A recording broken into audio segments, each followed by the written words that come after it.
Donald Trump की तबीयत NASA's, हाथों पर नील और टांगों पर सूजन की तस्वीर मंजर आम पर आ गई। अवामी और सहाफती हलकों में शदीद चहमगोइयां शुरू हो गईं। व्हाइट हाउस इंतजामिया ने अमरीकी सदर की बीमारी की तस्दीक कर दी। व्हाइट हाउस ने तस्दीक की है कि सदर ट्रंप क्रोनिक वेनस इंसफिशिएंसी नामी रगों की एक दायमी बीमारी में मुब्तला हैं, जो खास तौर पर बुजुर्ग अफराद के लिए तशवीशनाक हो सकती है।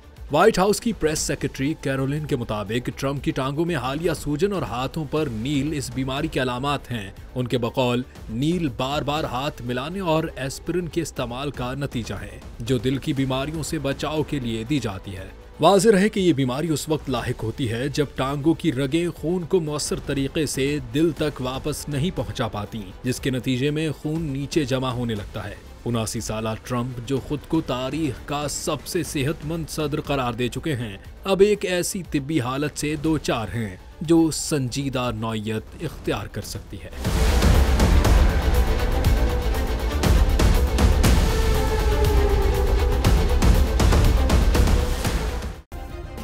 सब्सक्राइब करें और बेल दबाएं ताकि कोई खबर रह न जाए।